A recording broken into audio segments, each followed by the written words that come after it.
Scotland has a contribution to make to tackle the global water and sanitation crisis in the developing world.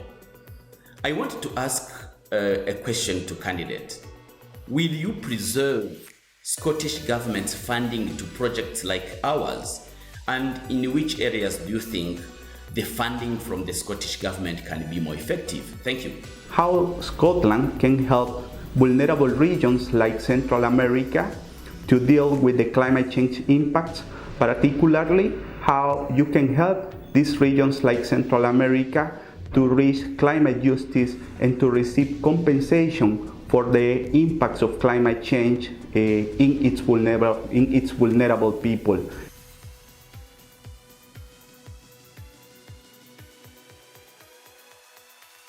Labour Paul supports a wellbeing and sustainable development bill. There's been talk about black letter law, so I'll be clear in terms of what we mean by that. What we think the suggestion is that bill would make all public bodies responsible for setting objectives towards sustainable development outcomes and looking at the impact that their policies have on people and the environment, both here in Scotland and globally. There's also obviously wider issues about other sectors of the economy outside the public sector, and that also needs to be looked at. But in terms of the specific proposals round about a sustainability bill, Labour is fully supportive and campaigning for that. And indeed, we continue to support Scotland's status as a fair trade nation. On climate, I mean, the root causes of climate crisis, the climate emergency, and the nature and biodiversity emergency that we're living with as well, fundamentally are about human activity, and they're about human economic activity.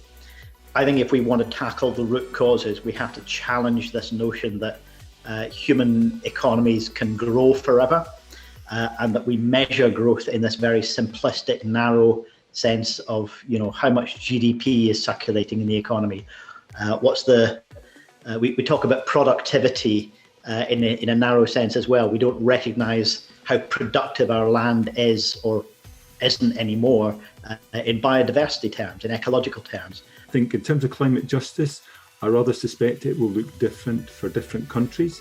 So we need solutions that actually make sense in the countries and that they're applied. And that means that COP26 absolutely needs to hear from the Global South, needs to hear from those who are adversely affected most by climate change. Now, I know from my involvement with the cross-party group in Malawi and the involvement I've had with Malawi over a number of parliamentary sessions, that what we've seen is aid that was there to support measures to increase sustainability and the long-term development in those countries being transferred into emergency aid to deal with whether it's floods, whether it's droughts, but immediate disasters. And I think, again, the long-term implications of that are very serious, and it's probably something that COP26 has to get a hold of. This UK aid is a reserved matter. The UK government has said they want to restore to pre-COVID levels as soon as possible, but clearly the UK government has invested billions of pounds in the vaccine and supporting our NHS. But even with that, next financial year, they'll be allocating £10 billion to aid. And UK will still be the second largest donor in the G7, higher than Italy, Japan, Canada, and the USA. And I'm confident it will remain a world leader. I do think there's a role for modern studies and the curriculum more generally in terms of encouraging greater, I suppose, global citizenship. But how we evidence that in government, I think, is a challenge as well sometimes. So I think the curriculum in Scotland lends itself to some of these subjects, and it's politicians' jobs to sometimes find out a bit more about what's going on in our local schools. I spend a lot of time before the pandemic going into my local schools and asking questions of young people.